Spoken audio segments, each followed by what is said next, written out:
Shalom, selamat pagi Bapak Ibu Gembala yang dikasihi Tuhan. Senang kali dapat bertemu hari ini.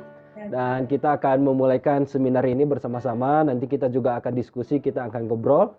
Dan materinya juga akan disampaikan oleh Bapak Pendeta Julius dari GPKDI Betel Lembah. Dan sebelum kita mulai, kita akan menyembah Tuhan dengan satu pujian. Besar Allahku. Besar Allahku, nyanyikan besar Allahku, selamanya besar dan ajaib Tuhanku.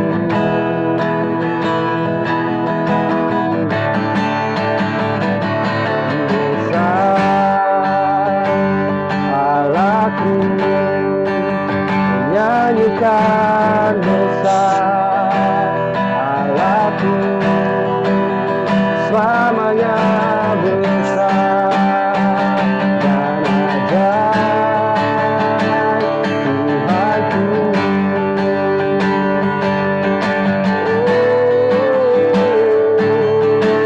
Layak disembah,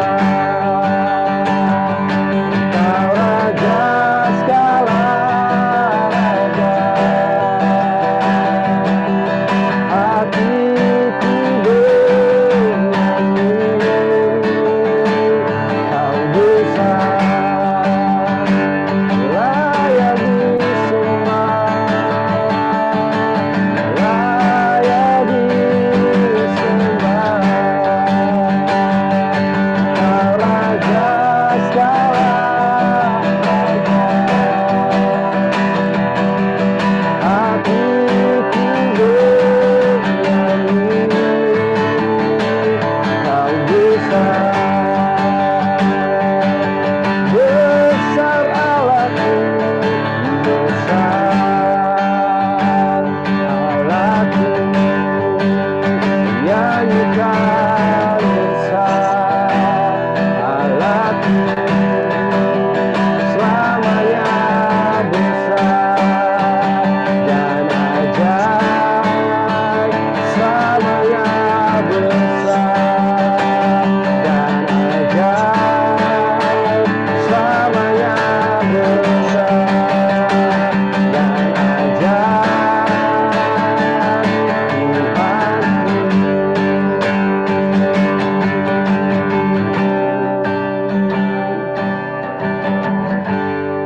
Nanti dengan hormat saya minta Pak Yohanes, Pak Pendeta Yohanes untuk memimpin kita di dalam doa, Pak.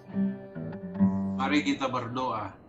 Terima kasih Tuhan Yesus, pada pagi menjelang siang ini kami bersyukur Tuhan boleh mengumpulkan kami lewat Zoom ini, di mana kami akan mendengarkan paparan tentang pujian penyembahan dari Bapak Pendeta Julius. Biarlah Tuhan mengurapi hamba-Mu supaya kami mengerti tentang pujian penyembahan yang kami lakukan di dalam setiap ibadah kami. Biarlah Tuhan memberkati acara kami pada hari ini. Dalam nama Yesus Kristus kami berdoa. Haleluya. Amin. Amin, amin, amin, amin. Ya Bapak Ibu, kalau tidak keberatan, dan kami sangat berharap sekali Bapak dan Ibu yang hadir pagi hari ini boleh membuka semua kameranya supaya kita bisa saling melihat wajah-wajah yang ganteng dan cantik-cantik pagi hari ini. Dan materi kita akan disampaikan oleh narasumber kita pagi hari ini, Bapak Pendeta Julius. Kami persilakan Pak untuk menyampaikan apa yang menjadi materi kita pagi hari ini. Terima kasih Pak. Ya, shalom Bapak Ibu yang hamba-hamba Tuhan, para gembala, juga Pak Pendeta Edi sebagai Ketua Sinode Daerah Banten dan Jawa. Hari ini saya diberikan kesempatan untuk sharing tentang peran puji sembah dalam ibadah. Saya mungkin menceritakan sedikit yang nanti akan disampaikan di dalam seminar ini itu bukan teknis. Saya cek dulu suara saya, terdengar ya suara saya, Bapak Ibu, atau kurang kencang? Cukup. Ya, jadi bukan hal-hal teknis yang saya meyakini bahwa Bapak Ibu, saudara-saudari sekalian sudah mengetahuinya. Dan yang akan saya sampaikan di dalam materi pada hari ini itu sangat mendasar. Tetapi ini juga merupakan hal yang baru untuk saya. Saya pernah mengadakan webinar tentang pujian penyembahan, dan tidak ada satupun dari materi-materi yang saya sampaikan di webinar sebelumnya itu ada di materi yang akan saya sampaikan pada hari ini. Jadi saya mendapatkan pengajaran ini itu justru waktu pagi-pagi saya dan Bu Apriani kami berdoa bersama-sama. Lalu di dalam berdoa itu kemudian Tuhan mengingatkan saya akan bagian-bagian firman Tuhan ini sehubungan dengan seminar yang akan kita adakan pada hari ini. Saya berharap bahwa nanti kita akan diskusikan ini bersama-sama. Saya akan berusaha menyampaikan tidak terlalu cepat. Karena ini adalah firman Tuhan yang kemudian nanti akan diuraikan. Jadi saya harap Bapak Ibu juga bisa membuka Alkitab atau nanti melihat di layar, dan ketika membacanya, melihatnya, itu walaupun ditulis nanti tertera di dalam layar, terlihat di layar, tetapi itu kan firman, ya, itu firman. Nah, jadi Bapak Ibu yang dikasih oleh Tuhan Yesus Kristus, kiranya seminar ini boleh menjadi berkat bagi kita. Akan ada bagian yang cukup panjang di prolog, ya, supaya untuk masuk kepada puji sembah itu ada yang harus saya uraikan dulu, sehingga walaupun kata puji dan sembah itu tidak ada di dalam Alkitab kita, puji sembah, ya, sesuai dengan tema kita, peran puji sembah gitu. Puji sembahnya itu sendiri tidak tercatat di dalam Alkitab kita, tetapi sesungguhnya saudara, mulai ada kitab-kitab yang kita miliki di dalam Alkitab kita ini sebetulnya sangat mendukung, bukan hanya mendukung, mengungkapkan kepada kita betapa pentingnya memuji dan menyembah Tuhan di dalam suatu ibadah. Pak Opan, saya sudah bisa share screen ya? Oke, makasih.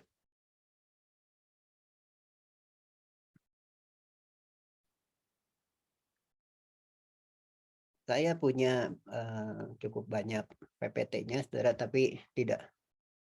Biasanya saya butuh waktu 90 menit untuk memaparkan hampir 30 PPT, ya, slide. Karena itu saya tidak akan berusaha terlalu berkhotbah,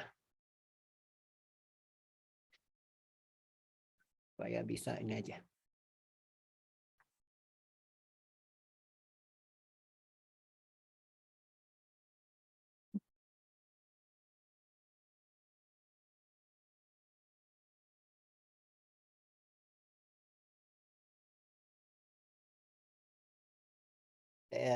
Apakah tampilannya sudah kelihatan? Sudah, ya? Ya, sudah, Pak. Baik. Tapi di saya tampilannya belum full. Oh, ini belum saya indikan. Oke. Peran puji sembah dalam ibadah, tema yang kita akan pelajari hari ini.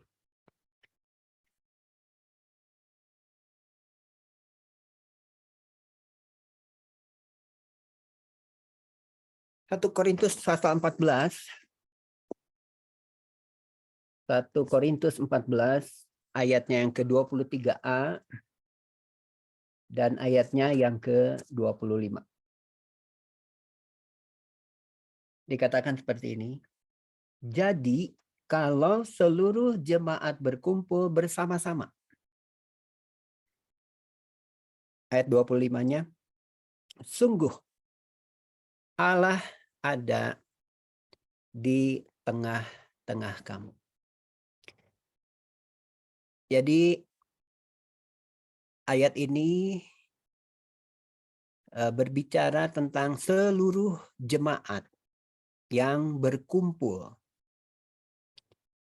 Lalu kalau saudara membaca ayat 23 sampai dengan 25, kita akan menemukan ada orang-orang atau ada dari antara jemaat itu yang bukan hanya memiliki karunia-karunia rohani, tetapi juga mereka di dalam perkumpulan jemaat ini, mereka juga mempraktekkan karunia-karunia rohani. Jadi dia bukan hanya memiliki saja, tetapi di dalam pertemuan jemaat, karunia-karunia rohani itu dipraktekkan. Saya langsung kepada hal yang ini. Kehadiran Allah yang nyata di tengah-tengah jemaat adalah tujuan dari perkumpulan jemaat yang tadi dalam konteks mempraktekkan karunia-karunia rohani yang mereka terima atau mereka miliki yang berasal dari Tuhan.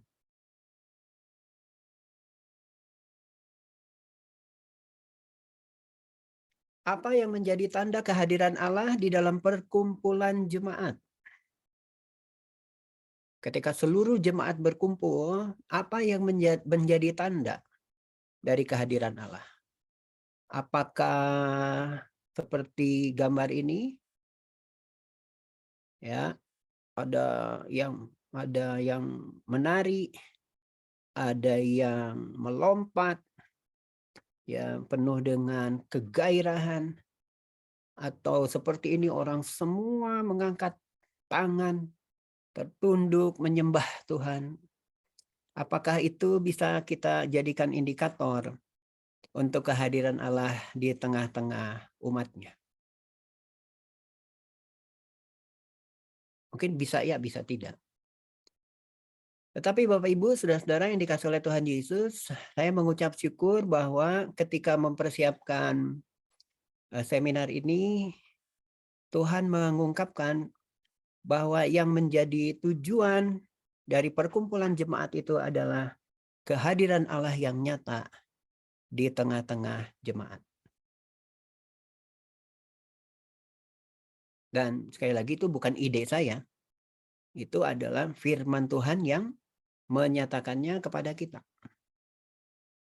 Jadi apa tandanya kalau begitu?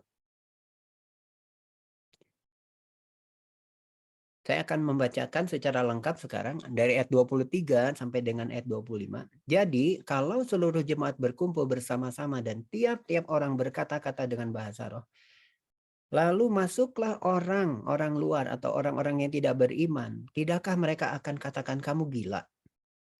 Tetapi kalau semua bernubuat lalu masuk orang yang tidak beriman atau orang baru, ia akan diyakinkan oleh semua dan diselidiki oleh semua.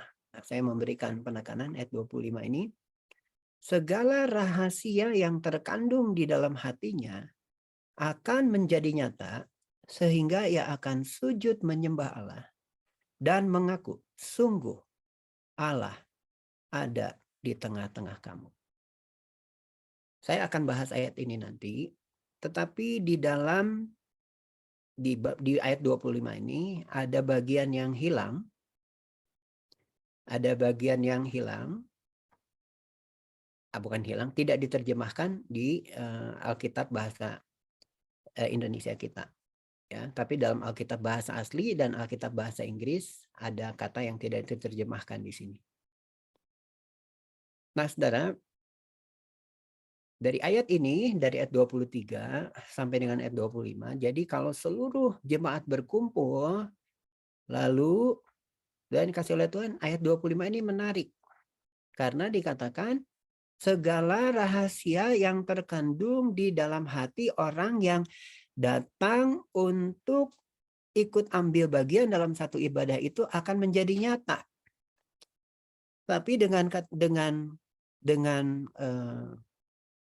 demikian, orang-orang yang memiliki karunia-karunia rohani dan yang mempraktekkan karunia-karunia rohani itu berarti, saudara-saudara, mereka sudah ada pada posisi betul-betul sebagai orang benar, bukan hanya orang yang berkarunia. Karena tidak mungkin sesuatu yang sangat penting, apa yang ada di dalam hati manusia itu bisa diungkapkan, bisa dinyatakan kalau orang itu tidak berkenan kepada Tuhan. Tidak mungkin.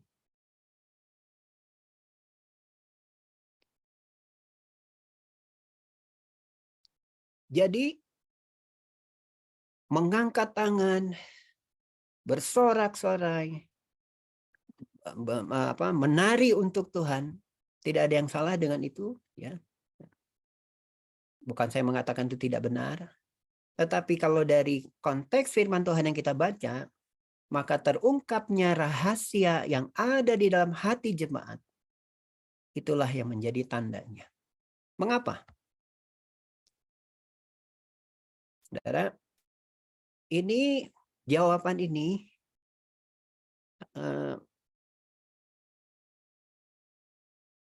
buat saya sangat penting. Karena keadaan di mana terungkapnya rahasia hati yang ada di dalam jemaat itu karena Kristus yang adalah kehidupan Allah yang disalurkan kepada jemaat. Kristus yang adalah kehidupan Allah itulah yang disalurkan kepada jemaat.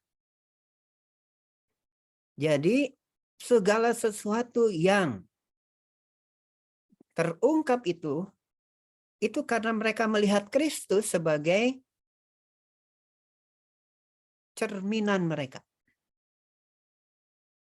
Jadi mereka bisa melihat siapa dirinya, apa yang ada di dalam hatinya itu karena memang mereka menerima Kristus yang disalurkan di dalam kehidupan mereka.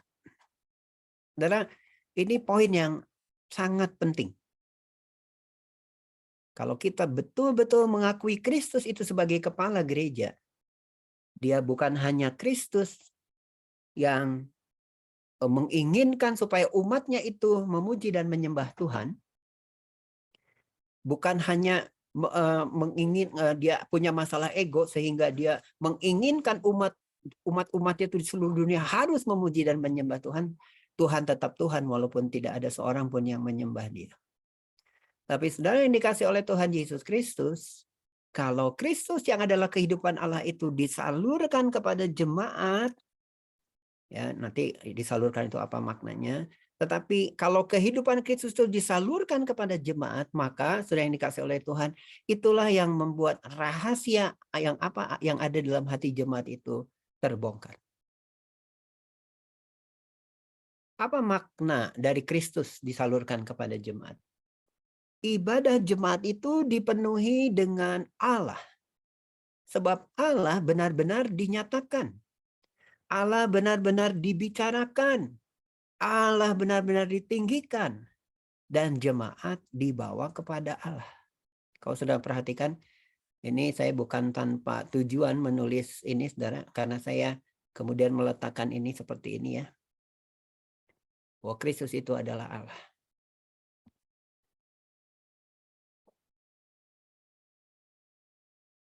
Jadi saudara-saudara yang dikasih oleh Tuhan Yesus, di sini betul-betul dalam ibadah jemaat itu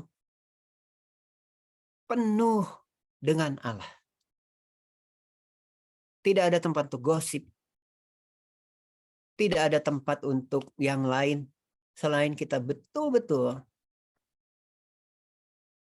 hanya membicarakan tentang Allah, meninggikan Allah, dan jemaat pun dibawa kepada Allah.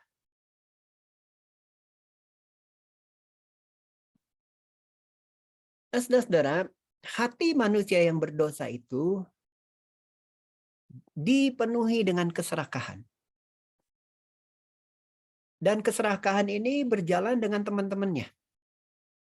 Kedengkian, ya, kebohongan, pencurian, iri hati, pikiran jahat, kekotoran, perzinahan, pembunuhan, dan segala macam kebodohan.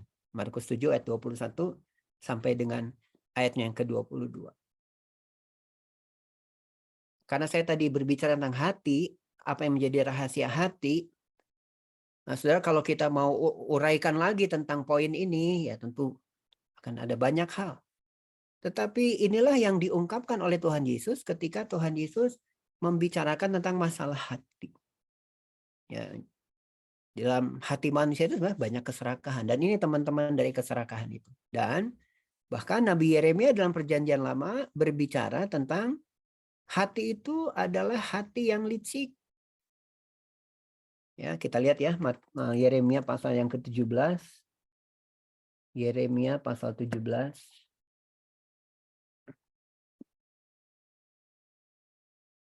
Ayatnya yang ke-9.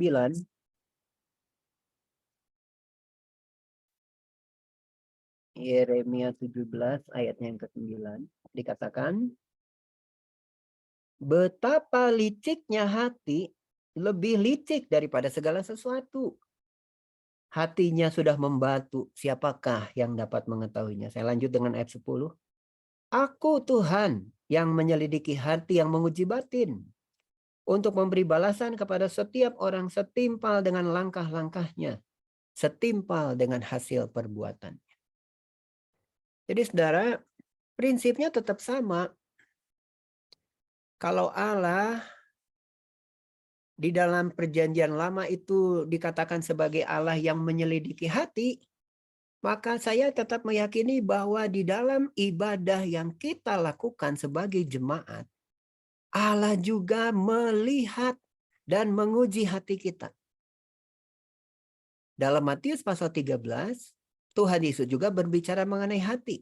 Ada hati yang tidak baik dan ada hati yang baik. Sebelum ketika Tuhan Yesus berbicara tentang perumpamaan seorang penabur.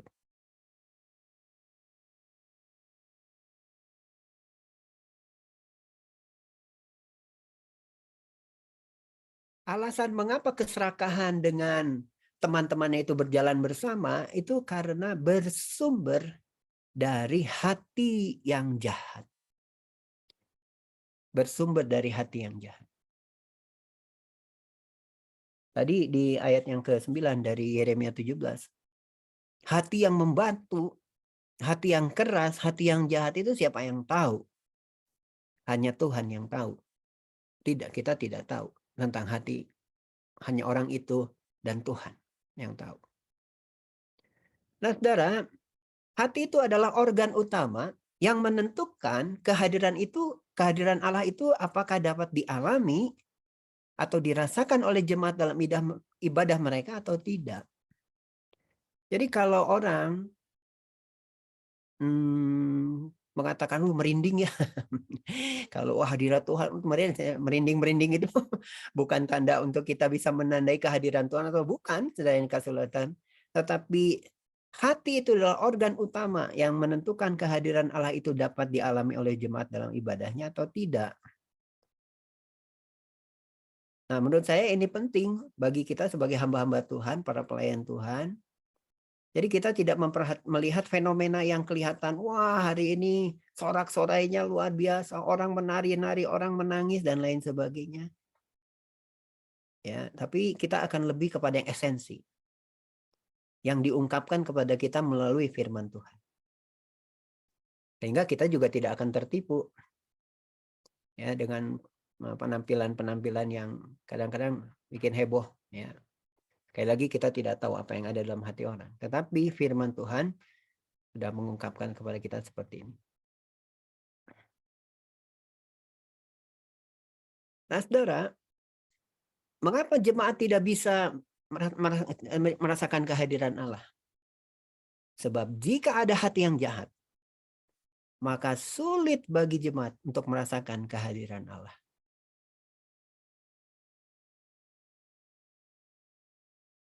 Nah, peringatannya ada 3 hal yang akan saya sampaikan sebagai peringatan dengan firman yang tadi sudah kita baca. Yang pertama, seorang yang berdiri untuk melayani Allah atau melayani Tuhan dalam sebuah ibadah tidak boleh memiliki hati yang jahat. Ini dari awal saya sudah katakan ayat yang kita baca itu berarti ada orang-orang yang memang ketika orang bergabung untuk beribadah, lalu mereka melalui pelayanan dari orang-orang yang di mimbar lah, saya katakan demikian. Maka orang yang berdiri untuk melayani Tuhan di mimbar dalam suatu ibadah tidak boleh memiliki hati yang jahat. Kedua, ini berarti bukan menyangkut persoalan keahlian dalam satu bidang pelayanan. Tapi terlebih dulu ini menyangkut persoalan hati.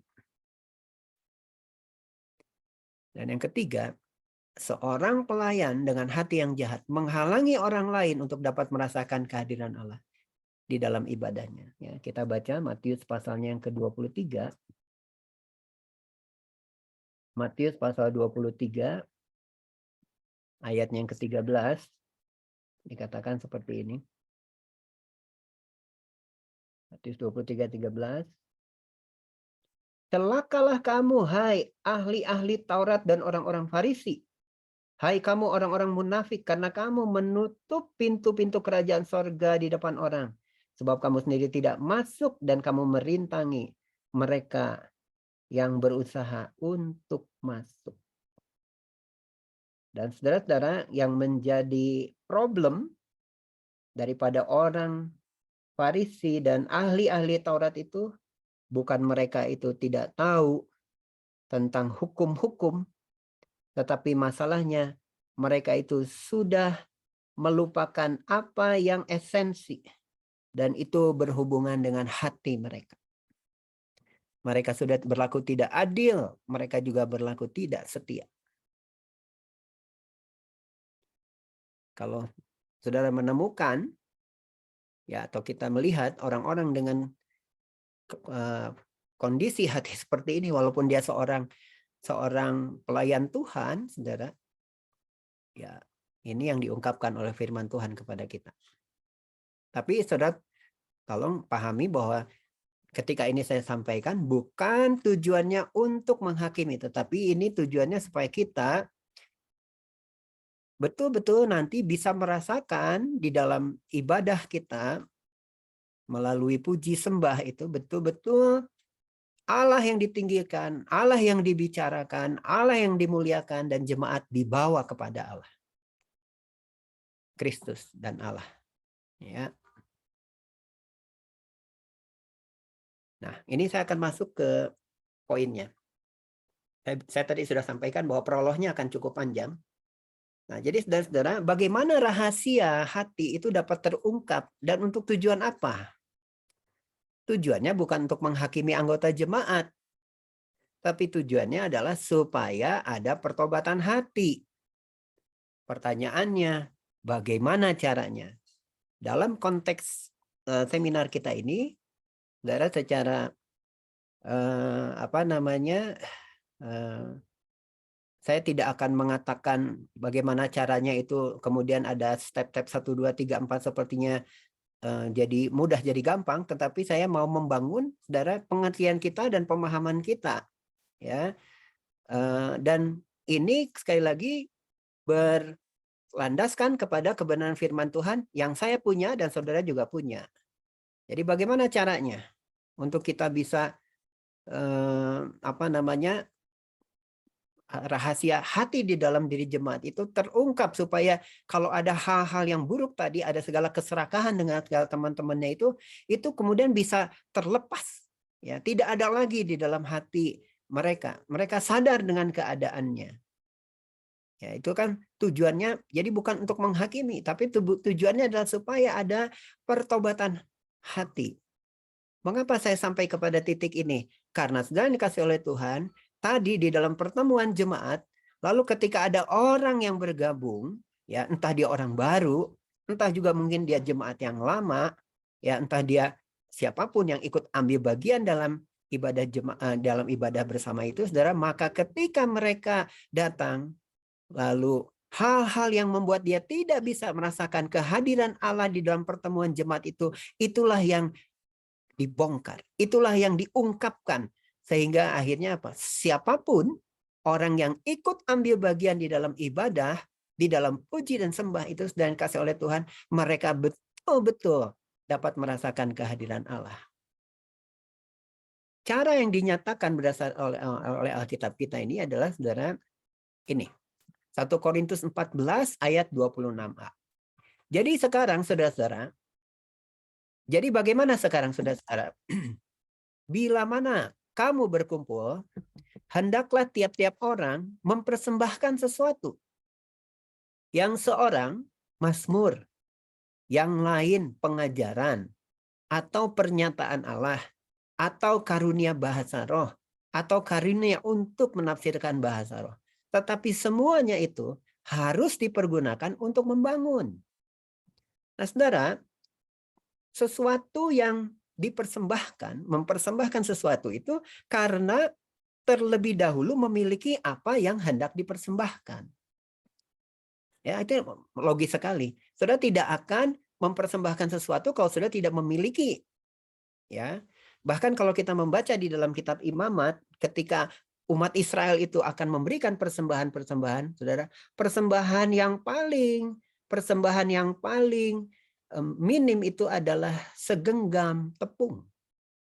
Jadi tidak ada alasan untuk orang itu tidak mempersembahkan sesuatu kepada Allah. Tetapi intinya bahwa di dalam mempersembahkan sesuatu itu karena kita memiliki apa yang kita akan persembahkan.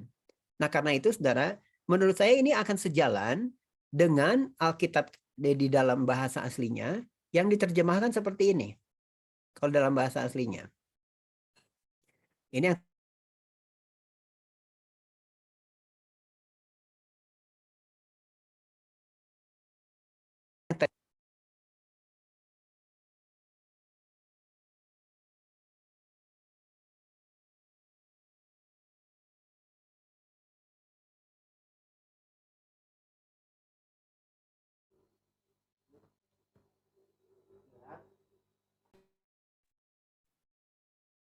oke. Saya share lagi. Ini ada. Putus, Pak. Iya, Pak. Sebentar. Ini ada. Bentar ya, saya ulang lagi.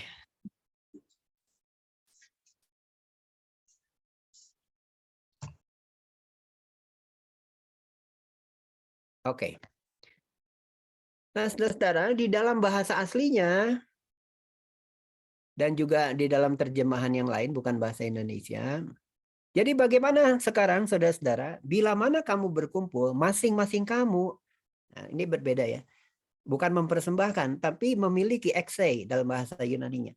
Masing-masing kamu memiliki mazmur. Yang lain memiliki pengajaran. Yang lain memiliki pernyataan Allah. Atau yang lain memiliki karunia bahasa roh. Atau yang lain memiliki karunia untuk menafsirkan bahasa roh. Tetapi semuanya itu,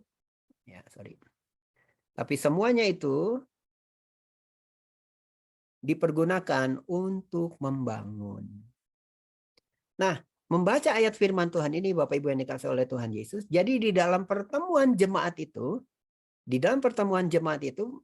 dalam ibadah kita itu, masing-masing kita yang memiliki mazmur, yang memiliki pengajaran, yang memiliki pernyataan Allah, memiliki karunia bahasa roh, memiliki karunia untuk menafsirkan bahasa roh, itu siap untuk membagikan apa yang mereka miliki untuk dipersembahkan. Itu maksud daripada ayat ini.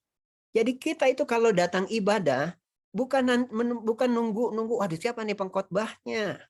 Kita bukan menunggu-nunggu siapa ini pemimpin pujiannya. Tetapi waktu kita datang beribadah, karena kita tahu bahwa masing-masing kita punya minimal satu talenta karunia yang Tuhan berikan kepada kita, itulah yang akan kita persembahkan. Saya mengerti sih, ya kekhawatiran gembala-gembala ya. Bagaimana kalau tidak tertib? Bagaimana kalau tidak tertib?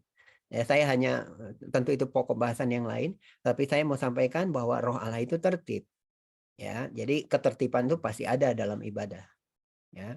Nah, jadi sebetulnya apa yang diungkapkan oleh firman Tuhan kepada kita, pertemuan jemaat itu bukan hanya untuk membongkar apa yang menjadi rahasia hati jemaat, untuk supaya ada pertobatan dan mereka bisa dibawa kepada Kristus, tetapi pertemuan jemaat juga itu tujuannya untuk saling membangun satu dengan yang lain. Dan yang menarik Bapak Ibu yang dikasih oleh Tuhan, kita akan lihat urutannya ya. Yang pertama itu jadi urutannya adalah Mazmur. Yang kedua pengajaran, yang ketiga pernyataan Allah atau saya boleh katakan nubuatan, yang keempat itu bahasa roh, dan yang kelima itu karunia menafsirkan bahasa roh. Nah, urutan ini menurut saya bukan satu kebetulan. Tetapi dengan satu maksud, Tuhan menaruhkan bermazmur itu di posisi yang pertama, karena pada kenyataannya gereja pada hari ini juga melakukan hal itu. Atau melakukan ini ya di dalam pertemuan jemaat. Mengapa mazmur? Orang yang memiliki mazmur atau nyanyian kepada Tuhan, hendaklah ia mempersembahkan apa yang ia miliki kepada Tuhan dalam perkumpulan jemaat. Saudara, walaupun tidak ditulis tentang puji sembah, tetapi saudara, menurut saya ayat firman Tuhan ini menunjukkan kepada kita bahwa puji dan sembah itu penting. Dan itu harus menjadi satu persembahan kepada Allah. Di dalam kitab Maleakhi dikatakan, jangan pernah membawa persembahan yang tidak layak untuk bupati. Itu untuk bupati. Apalagi untuk Allah. Kembali lagi kepada yang tadi, ada 3 hal. Jangan pernah seorang yang melayani Tuhan di mimbar itu punya hati yang jahat.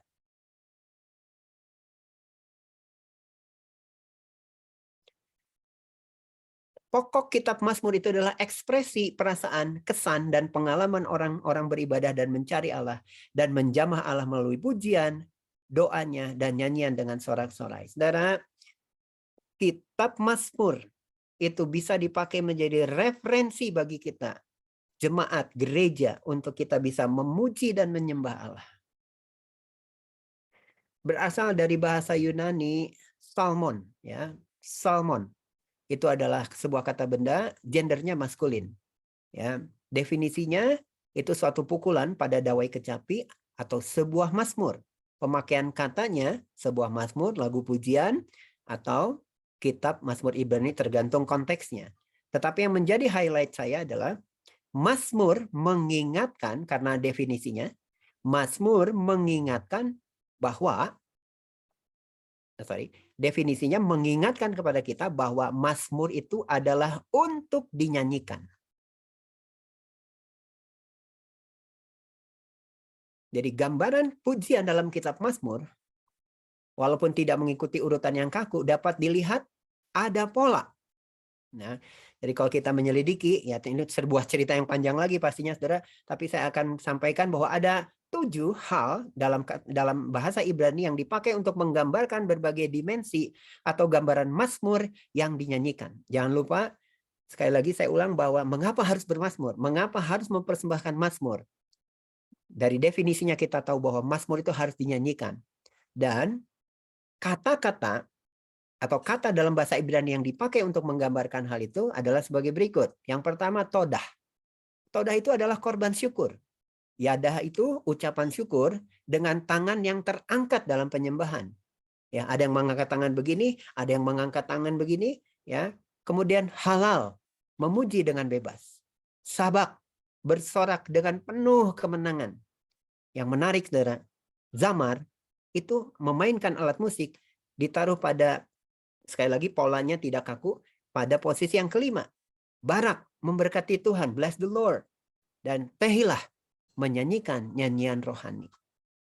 Nah, saudara, ini polanya yang ada di dalam kitab suci kita, yang ada dalam kitab Mazmur ini, yang kalau kita meyakini bahwa kita gereja Tuhan dan memiliki Alkitab yang sama dengan yang kita miliki ini, maka sebetulnya inilah yang diungkapkan dalam Mazmur tentang puji-pujian kepada Allah. Jadi saudara, kalau melihat di sini, ini menjadi sebuah tantangan sebetulnya dan juga sebuah pengingat kepada kita, kalaupun tidak ada musik untuk mengiringi dalam pujian penyembahan, saudara, urutannya tetap korban syukur, ucapan syukur dalam penyembahan, memuji Tuhan dengan bebas itu masih bisa tetap dilakukan walaupun tanpa iringan musik. Tapi kalau ada alat-alat musik yang membuat kita bisa memuji dan memuliakan Tuhan, bersorak dengan penuh kemenangan, itu berarti juga Alkitabiah. Dan saudara, bukankah gereja pada hari-hari ini langsung ke tehilah, menyanyikan nyanyian-nyanyian rohani? Tapi apakah kita menyadari bahwa dalam kitab suci kita ada pola yang seperti ini walaupun tidak kaku polanya? Bahwa ada urutan-urutan yang sebetulnya akan sangat memberkati kita kalau kita mengetahui akan hal ini. Dengan mempersembahkan Mazmur, dalam saya kembali lagi ke 1 Korintus pasal 14, ya, kalau itu dilakukan dengan benar, segala rahasia yang terkandung dalam hatinya akan menjadi nyata. Entah dia jemaat lama, entah dia jemaat baru. Sehingga ia akan sujud menyembah Allah dan mengaku, sungguh Allah ada di tengah-tengah kamu. Peringatannya, warning. Apakah pilihan lagu dalam sebuah ibadah berdasarkan judul-judul lagu yang kita tahu? Judul-judul lagu yang populer? Atau berdasarkan kepada ayat-ayat kitab suci?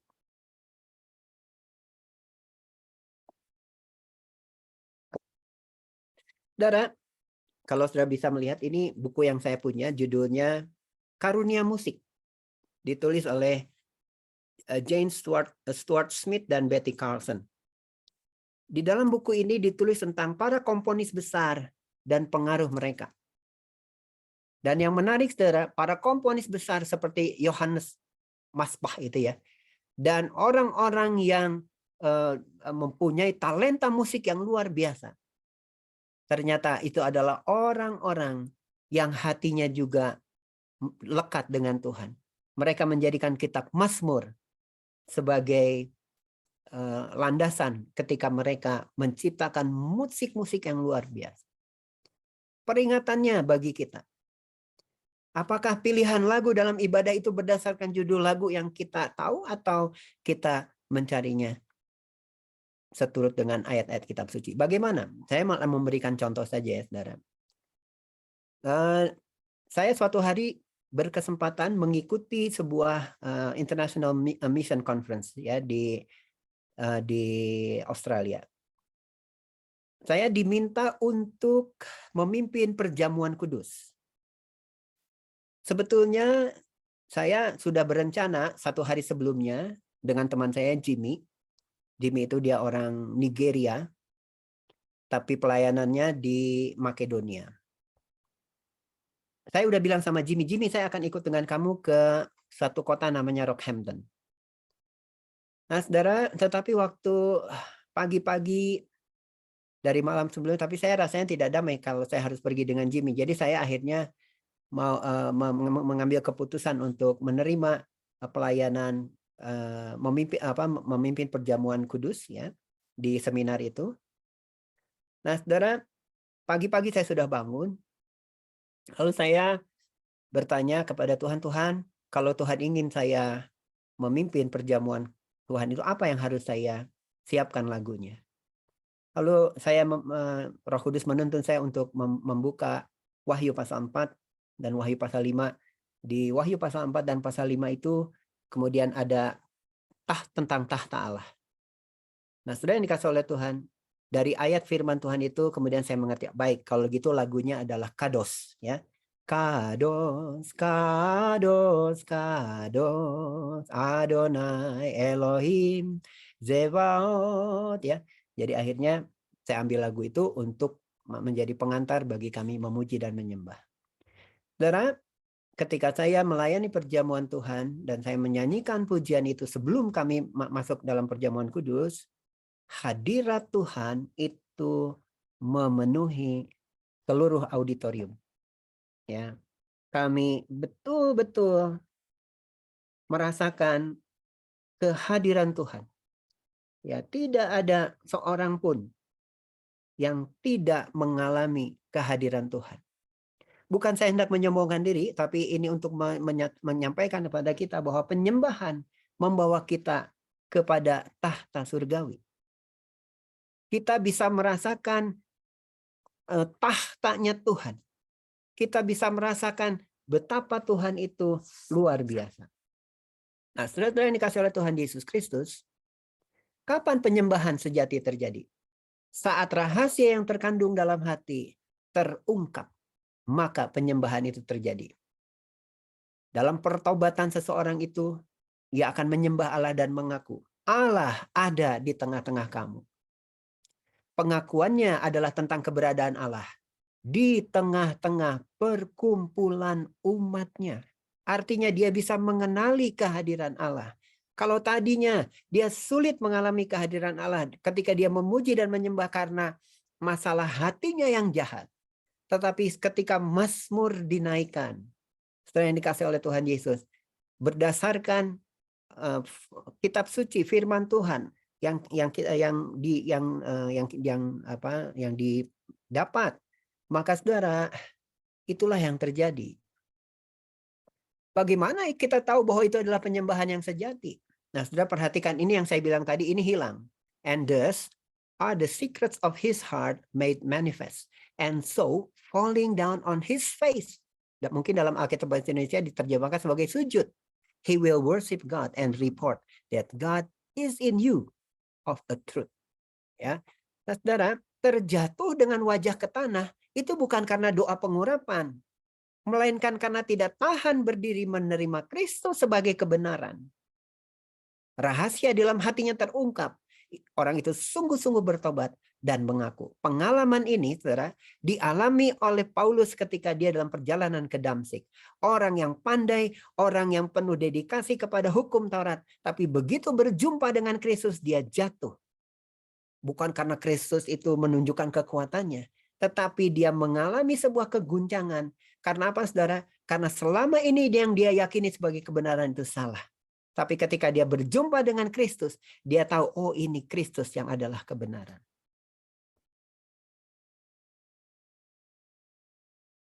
Secara alkitabiah, jika kita menyembah, maka kita akan mentaati Tuhan. Ya. Tuhan Yesus berkata, jika kamu mengasihi aku, kamu menuruti perintah-perintahku. Oke. Hidup di zaman kasih karunia kiranya tidak menjadikan kita orang Kristen lupa bahwa kita mempunyai perintah untuk mengasihi Tuhan. Jadi Bapak Ibu Saudara-saudara yang dikasihi oleh Tuhan, bagaimana kita tahu? Ya harus diuji. Nah, ujiannya itu nggak langsung, waktu kita nguji itu nggak langsung hari itu juga, nggak langsung saat itu juga. Ya, ujiannya itu mungkin bisa setelah beberapa waktu. Apakah orang yang jatuh dengan muka sampai tanah, dia menghadap ke tanah, dia menyembah Tuhan sungguh-sungguh dan mengaku kepada Tuhan Yesus dengan sungguh-sungguh, itu ya nanti akan kelihatan dalam hidupnya. Apakah dia masih taat kepada Tuhan Yesus atau tidak? Jadi tetap akan ada waktu untuk menguji. Allah yang hadir di tengah-tengah umatnya berkuasa mengganti keadaan kita dari seorang yang menderita kekalahan menjadi seorang pemenang yang penuh harapan. Nah, saudara, kalau ini yang terjadi di dalam ketika Mazmur itu dinaikkan, puji sembah itu dinaikkan, orang-orang yang tidak memiliki kemenangan sekarang penuh dengan pengharapan. Apa yang akan terjadi? Nilai ibadah menjadi sangat bernilai bagi jemaat. Ibadah menjadi bagian yang akan ditunggu-tunggu oleh jemaat. Memuji menyembah itu bukan jam yang dihindari oleh jemaat. Justru jemaat akan datang sebelum waktunya. Mereka akan datang mempersiapkan diri. Mereka akan menyembah Tuhan. Karena mereka tahu waktu mereka mempersembahkan mazmur bagi Tuhan. Mereka akan dibawa untuk datang dekat kepada Tuhan. Saudara, apa artinya itu? Dimanapun, kapanpun ibadah berlangsung, kehadiran Allah itu menjadi nyata. Karena sudah tidak ada sekatan lagi. Bagaimana realitanya? Mau di gereja, mau di rumah-rumah, mau di pemakaman, saudara, maupun di pernikahan, dimanapun mazmur dinaikkan, dimanapun saudara pujian penyembahan dinaikkan, saudara, di dalam pemakaman, di rumah duka, di ucapan syukur, di rumah-rumah, di pernikahan, dan kasih Tuhan, orang akan melihat Tuhan itu nyata. Setidaknya dari mana?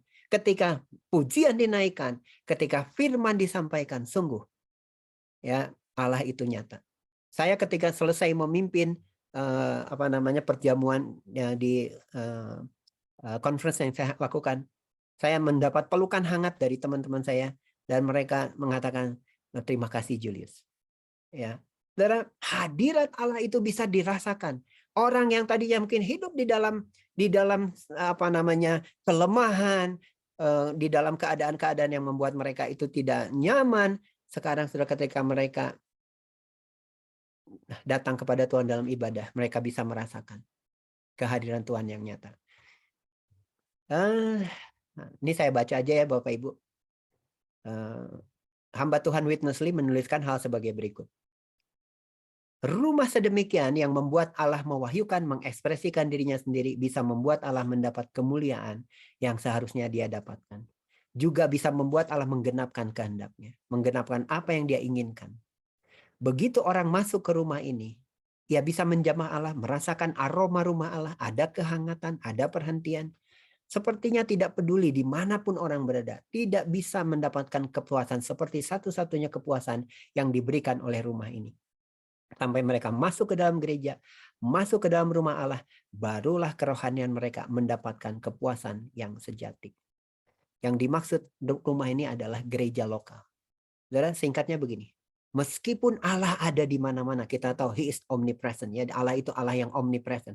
Tetapi jika orang benar-benar ingin berjumpa dengan Allah, mendapatkan Allah, ia masih harus datang ke gereja lokal. Kalau ibadah itu sudah di set up seperti itu dengan pengertian seperti itu, saudara, maka kita itu tidak akan menahan mulut kita untuk mengajak orang lain datang dalam ibadah. Karena apa? Karena di tempat di mana kita beribadah, orang dapat berjumpa dengan Allah. Dan syarat utama dalam bermazmur, mengajar, bernubuat, berbahasa lidah, ya, dalam konteks ini menafsirkan bahasa lidah adalah hati yang baru dan roh yang baru. Mari kita baca ayatnya, Yehezkiel pasal 36 ayat 26. Yehezkiel 36 ayat 26.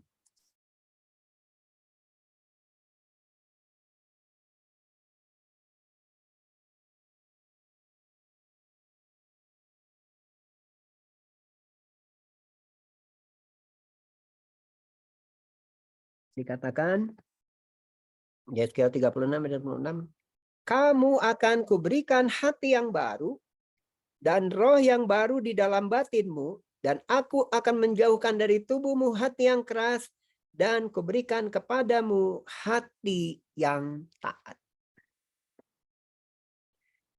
Apa yang mau saya sampaikan dengan ayat firman Tuhan ini? Hati itu nggak bisa ditambal sulam, Bapak Ibu. Saudara-saudara yang dikasih oleh Tuhan. Firman Tuhan menyatakan kepada kita, ada janji Tuhan yang mengatakan bahwa Allah dapat memberikan, bukan Allah dapat, tapi berkuasa memberikan kepada kita hati yang baru dan roh yang baru untuk kita dapat mentaati Tuhan. Kelanjutan dari hati yang baru dan roh yang baru supaya kita dapat memiliki karunia-karunia rohani untuk tujuan pembangunan jemaat. Biarlah semua ini dilakukan untuk membangun jemaat. Jadi ini konsisten. konsistennya apa? Membangun jemaat itu bukan hanya urusan gembala jemaat, wakil-wakil gembala, majelis, tetapi semua jemaat yang sudah memiliki hati yang baru, memiliki karunia-karunia rohani, mereka bertanggung jawab untuk membangun jemaat. Saya masih punya slide, tapi saya pikir cukup dulu. Takutnya Pak Junius, bukan takutnya ya, saya pikir cukup dulu sampai di sini. Saya serahkan dulu kepada Pak Junius. Silakan Pak Junius. Ya, baik Bapak Ibu, gimana sudah mulai menangkap esensi dari peran pujian penyembahan yang kita mau sampaikan pagi hari ini? Jika Bapak Ibu mau merespon, ada tanggapan atau mau bertanya dulu mengenai apa yang sudah disampaikan oleh Pak Pendeta Julius pagi hari ini, dipersilakan kepada Bapak Ibu, atau ada hal yang kurang dipahami?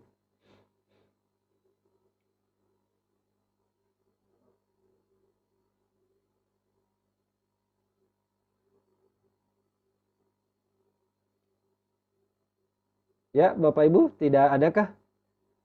Terima kasih. Itu semua sudah dipahami, biasanya kan kalau sudah dimengerti itu sudah nggak ada yang ditanya lagi. Saya deh. Oke, silakan. Baik. Tadi saya lumayan kefokus di yang apa Pak Julius bilang, yang pelayan itu harus memiliki hati yang tidak jahat ya. Oke. Nah, kita kan memang nggak pernah tahu sampai kedalaman hati manusia ya. Kalau manusia dia hatinya sejauh mana, bisa ya kan dia tampilin yang baik-baik saja, tapi sebenarnya hatinya mungkin punya jiwa yang kompetitif, mungkin bersama-sama pelayan, ada juga pengen tampil atau segala macamnya. Dan yang pertama kira-kira gimana, maksudnya cara sortirnya. Terus kalau misalnya ternyata pelayan kita itu sangat terbatas, jadi kalau misalnya benar-benar mau cari yang benar-benar paling the best sesuai dengan hal seperti itu, kayaknya mungkin bisa aja nih nggak ada sama sekali gitu, selain misalnya mungkin gembala lah, anggaplah gembala udah paling benar hatinya sama wakil gembalanya. Nah, gimana caranya biar kita, walaupun mungkin ibadah tidak selalu full musik dan segala macam, tapi gimana biar pelayan puji sembah itu di gereja masih ada personilnya dan tetap bisa berjalan sesuai dengan yang mungkin full musik atau ya sesederhana gimana itu. Oke, baik. Terima kasih. Gitu. Ya, baik, pertanyaannya, terima kasih Pak Opan. Nanti Pak Julius mencatat ya. Silakan, masih ada Bapak Ibu. Kita tampung dulu satu pertanyaan dari Pak Opan. Bapak Ibu, ada yang lainkah yang mau ditanyakan? Ini penting banget menurut saya ya, kalau saya boleh menanggapi, bahwa kita nggak lepas bahwa seorang penyembah itu adalah benar-benar yang worshiper, bukan hanya penyembah yang biasa yang tidak mengalami penyembahan itu secara khusus gitu. Jadi ya memang yang menjadi kendala seringkali di gereja kita nggak menemukan orang-orang yang benar-benar punya hati di sana, dan bahkan seringkali dituntut untuk pelayanan sekarang nggak ada orang lain sebenarnya, padahal dia nggak ada di sana, dan apalagi dia nggak mengalami Tuhan secara personal. Jadi ya apa yang disampaikan Pak Julius tadi, bahwa benar-benar penyembah itu adalah lahir dari hati yang memang orangnya sudah mengalami Tuhan, sudah menjadi penyembah Tuhan yang benar gitu loh. Jadi bukan hanya sekedar karena tugas, karena tanggung jawab saja, tapi tidak mengalaminya gitu. Jadi yang seringkali mungkin Bapak Ibu, sehingga kadang-kadang dalam penyembahan kita menjadi kering, tahu nggak sih? Nggak tahu Bapak Ibu pernah ngalami menjadi kering dan rasanya biasa-biasa saja. Harusnya kan itu adalah momen di mana kita bisa mengalami Tuhan, merasakan hadirat Tuhan di dalam praise worship itu sendirinya. Melalui apa? Ya tentunya melalui tim praise worship di gereja kita yang menjadi alat perpanjangan tangan Tuhan untuk membawa itu seluruh jemaat, bahkan kita para gembala ini untuk mengalami hadirat Tuhan secara khusus begitu loh Bapak Ibu. Jadi mungkin kita mulai, makanya saya bilang bahwa mungkin mulai memperhatikan hal ini, sejauh manakah orang-orang yang memang benar-benar sudah kita kasih kepercayaan dan tanggung jawab dalam pelayanan praise worship, dan benar-benar sudah mengalami Tuhan nggak sih sebenarnya, benar-benar hidupnya sudah menjadi seorang worshiper yang benar-benar menyembah Tuhan. Mungkin itu tanggapan dari saya sih. Jadi silakan Bapak Ibu, ada lagi yang kira-kira mau ditanyakan berkaitan dengan sebagian topik yang sudah disampaikan oleh Pak Julius ini mengenai sikap hati seorang penyembah.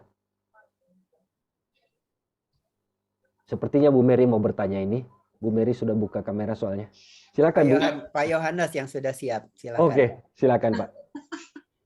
Nah, kalau saya mau memberi komentar sedikit. Jadi kalau seperti paparan Pak Julius tadi, menurut saya sudah pas. Jadi memang pujian penyembahan ini harus ada berlandaskan teologisnya, harus kuat. Jadi kalau kita cuma berlandaskan, orang pintar nyanyi banyak, tapi menyanyi dari dasar hati tidak banyak. Makanya saya senang sekali melihat kalau kita bahas ini, Pak Yuli sudah membuka dari dasar teologianya, dari Alkitab, tentang pujian penyembahan, maka kita harus selaraskan, terutama Banten Jawa ini, kita mau bagaimana ini pujian penyembahan kita. Nah, pertanyaan saya kedua, ya seperti tadi Pak Jun sudah singgung, apakah ini kering atau berdiri bulu kuduk. Saya kira bukan di sana ukuran. Karena begini ya, menurut hemat saya juga, musik itu mempengaruhi. Wow, katanya itu bukan, menurut saya bukan. Nah, ini harus hati-hati kita, tidak boleh terjebak dengan karena musik itu akan mempengaruhi secara psikologis kita. Apakah orang cuma pakai organ tunggal, nggak ada hadirat Tuhan di sana? Nah, ini harus hati-hati. Tolak ukurnya kita ini apa gitu ya. Jadi mari kita mau selaraskan bagaimana ini kita punya GPKDI. Apakah kekuatannya mau di musik atau kekuatannya mau di pujian? Nah, itu. Atau di firman, kan gitu. Biar musik dengan pujian juga bagus, kalau bawa firman juga loyal-loyal, susah juga. Nanti cuma bilang, nggak naik. Apa yang nggak naik ini? Naik puncak. Kan ini soal balik lagi kepada pribadi masing-masing gitu ya. Ya itu saja Pak Julius. Bagus. Tapi saya minta PDF-nya ya. Saya minta. Wani Piro, Pak. Langsung todong. Wani Piro. Iya. Baik Pak Julius, mungkin sebelum yang lain menanggapi atau memberikan pertanyaan, silakan boleh memberikan jawaban atas pertanyaan Bapak Opan yang sudah bertanya. Sebetulnya sudah dijawab oleh Pak Junius ya, Pak Opan. Tambahan dari saya, ya tergantung kita Pak Opan mau membangun kualitas tim puji sembahnya seperti apa. Kalau yang nggak ada ya kita tempel-tempel juga karena udah nggak ada orang lain ya kita akan menerima resiko dari kalau ada penyembah-penyembah yang hatinya ya belum beres gitu, dengan Tuhan belum beres, dengan sesama nggak beres, ya itu akan langsung akan memperlihatkan kepada kita kualitasnya seperti apa gitu ya. Dan memang kan tadi saya sudah sampaikan bahwa ketika saya menyampaikan firman Tuhan ini, bukan untuk menghakimi jemaat, wah lu hatinya udah baik atau nggak baik, bukan itu sih. Nah nanti sebetulnya kita sebagai orang-orang, ya entah kita sebagai gembala jemaat, entah kita sebagai koordinator dari tim puji sembah, sebetulnya kita akan diberikan juga kepekaan oleh Tuhan. Kenapa? Karena tidak mungkin juga tidak akan tersembunyi Pak Opan yang hal-hal seperti itu ya. Kalau bahasanya kita, peribahasanya kita, bangkai itu tetap aja akan tercium gitu, mau sampai kapanpun juga. Nah, tetapi bagian kita kan tidak menghakimi. Ya, kita tentu welcome dengan orang-orang mau datang siapapun dari apapun, kita welcome. Tetapi kalau nanti ketika mereka bergabung, lalu kita diberikan perasaan-perasaan oleh Tuhan, ya diberikan oleh Tuhan pengungkapan tentang orang-orang yang bersangkutan itu, ya kita semua kembalikan lagi kepada Tuhan gitu Pak Opan. Ya kembalikan lagi aja, kan kita nggak boleh menghakimi. Tapi kan kita dikasih rasa, Masa kalau rasanya manis kita bilang asin, kan nggak mungkin gitu. Jadi kalau kita akhirnya bisa merasakan itu, ya sudah. Paling selebihnya kita serahkan dalam doa kalau bisa ngomong-ngomong. Tapi kalau nggak bisa ya sudah, kita serahkan kepada Tuhan. Ya kalau kita punya otoritas ya mungkin bisa dihentikan. Karena itu tentu akan merusak ya. Sedikit lagi mengkamirkan seluruh adonan. Gitu. Jadi memang nggak tahu Pak siapa yang datang kepada kita. Nah tetapi dari apa yang saya sampaikan tadi, kalau itu sudah terbangun di dalam gereja, akhirnya kalaupun ada hati model-model hati yang seperti kayak gitu, karena kita sudah melakukan dengan pola yang Alkitab berikan, itu nanti akan kebongkar juga. Nah, pilihannya entah dia meninggalkan gereja atau dia bertobat gitu. Kalau dia bertobat, maka kita akan memiliki pelayan yang luar biasa di dalam pelayanan kita di tim puji sembah itu. Jadi jangan langsung dibuang juga sih, gitu. Nanti biar itu pengujiannya akan berjalan dengan waktu. Itu jawaban saya, Pak. Oke. Ya, baik Pak Julius. Mungkin ada sedikit satu pertanyaan paling Pak. Begini Pak. Gimana kalau mungkin agak sedikit berkaitan dengan pertanyaan Pak Opan ya. Bukan minim sih. Di mana kadang-kadang ada di gereja bahwa bahkan tidak ada orang-orang yang memang punya secara skill atau kemampuan untuk menjadi tim puji sembah di gereja lokal, bahkan nggak ada gitu loh. Nah gimana untuk bukan mengatasi sih, menangani hal ini, misalnya dia nggak ada pemain musik, nggak ada WL-nya, bahkan hanya gembala sendiri ya misalnya terlibat, yang menjadi akhirnya yang menjadi pemimpin pujian juga, main musik juga iya, terlibat semua hal jadi rasanya Bapak Gembala sendiri gitu.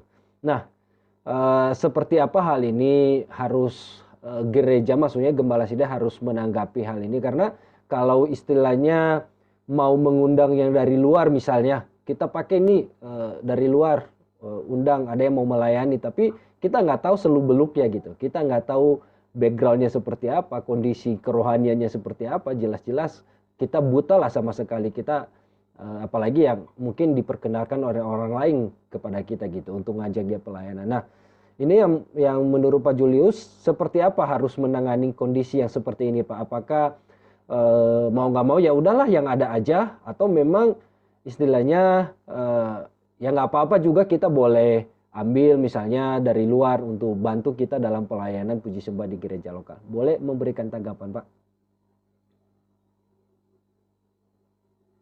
Karena Kristus itu kan adalah kepala gereja. Jadi karena Kristus itu adalah kepala gereja, sebetulnya yang memikirkan, ini dalam prakteknya yang memikirkan semua itu sebetulnya Kristus sendiri, Pak. Artinya bagaimana Tuhan Yesus membangun suatu jemaat itu kan nggak sepenuhnya diserahkan kepada gembala kan. Jadi artinya kalau gembala melihat situasi-situasi yang demikian, menurut saya dia tinggal berkontak dengan Tuhan. Pertama, mau tidak mau harus berdoa. Bukan mau tidak mau, itulah yang terbaik yang harus kita lakukan. Ya kita berdoa. Kalau kita sudah berdoa, masih juga belum ada, berarti kita masih akan melihat potensi-potensi yang ada di gereja lokal. Nah, karena mungkin kita sudah punya standar. Wah, kita inginnya tim puji sembah kita seperti ini. Tapi karena standar yang SDM yang kita punya tidak sedemikian, maka mau tidak mau standarnya kan kita harus turunkan. Sambil berdoa dan sambil menunggu ada orang-orang yang tepat yang akan Tuhan Yesus kirim. Tapi di lain pihak saya melihat bahwa kalaupun orang itu belum datang dan kita harus membangun dengan SDM yang ada, berarti Tuhan juga mempunyai sebuah maksud. Tuhan mempunyai sebuah rencana dengan keterbatasan SDM yang ada. Nah,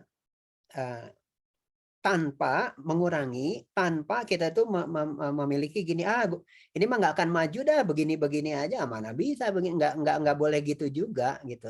Bukan dengan sikap hati yang seperti itu. Tetapi karena kita sudah berdoa, kita yakin doa kita didengar, tapi belum ada jawabannya dari Tuhan. Dan kita juga memang sungguh-sungguh mengusahakannya, ya bukan hanya sekedar sepintas lalu saja. Tapi kalau belum ada, maka kita juga harus lihat Tuhan tuh punya rencana apa sebetulnya dengan puji sembah di tempat kita. Ya, apakah ada sesuatu yang memang Tuhan ingin bangun di bagian yang lain sebelum itu terjadi? Karena yang tadi, kalau lihat dalam polanya Alkitab itu, dalam polanya Mazmur, musik itu ditempatkan pada posisi kelima, walaupun dia tidak kaku. Dia ditetapkan dalam posisi yang kelima. Artinya, akapela pun sebetulnya jadi. Akapela pun jadi. Ya, kalau musiknya, alat musiknya sangat sederhana, sama sekali nggak ada pemusik, ya minimal rebana bisa kita pakai untuk memuji Tuhan. Jadi bagaimana kalau timnya lengkap? Itu juga sesuatu yang anugerah bagi kita sebagai gereja, dan itu juga satu problem yang lain karena satu orang bermain dengan 5 orang bermain tentu berbeda. Ya, membutuhkan sebuah kerjasama tim. Nah, dan biasanya nggak mudah ya, makanya kenapa saya membagikan tentang hati? Ya karena ini yang paling mendasar. Seringkali terjadi persaingan-persaingan di dalam tim musik, ya. Itu suka unik tuh nanti kalau kita punya operator nih di belakang. Ya, operator kan yang paling dengar tahu. Tapi egonya muncul, digedein sendiri dari monitornya di depan. Itu juga jadi masalah tuh ya. Akhirnya hal-hal yang seperti itu jadi rame di antara tim musik dengan soundman ya dan lain sebagainya. Nah, jadi kalau menurut pendapat saya, tetap balik lagi Pak Junius, karena kita kan membangun gereja Tuhan. Yang Tuhan tuh nggak punya masalah dengan ego sehingga dia harus dipuji dan disembah. Tetapi kita mau bahwa puji-pujian yang kita sampaikan, full team atau tidak full team, ada orang ataupun tidak ada orang yang memiliki talenta-talenta di musik, kita masih bisa tetap memuji Tuhan. Kita tidak menghilangkan pentingnya bermazmur di dalam rumah Tuhan. Salah satu yang pernah kami alami di dalam hidup kami bergereja ya, berjemaat, ya ada kalanya pengkhotbah di doa pagi itu tidak pakai musik, tetapi orang yang mendengarnya bisa nangis gitu. Ya bukan kasihan gak ada musik ya. Bukan, tetapi waktu dia memuji menyembah, aduh dia nangis gitu. Ya karena itu, karena dari hatinya orang itu betul-betul mengangkat puji-pujian untuk Tuhan sehingga akhirnya orang juga dijamah Tuhan. Lalu kalau tim musik lengkap, drummer, pemain gitar, keyboard, bass, dan mungkin ada tamborin dan lain sebagainya, betul-betul ngerti tentang esensi ini, nggak mungkin juga orang nggak dilawat Tuhan. Saya ingat sekali tahun 94 itu di GPKDI Jelambar ada sekelompok tim puji sembah dari Yogyakarta dengan tim lengkap termasuk banner. Nah, kami sangat diberkati. Bagus sekali pelayanannya. Berapa puluh orang itu. Ya, luar biasa sekali. Nah, jadi saya melihat kepada yang penting, itu di dalam hatinya. Kalau hatinya sudah beres, saya rasa itu akan sangat mudah. Dengan musik, tanpa musik, musik tunggal, dengan tim musik lengkap, tetap akan bisa bongkar hati orang.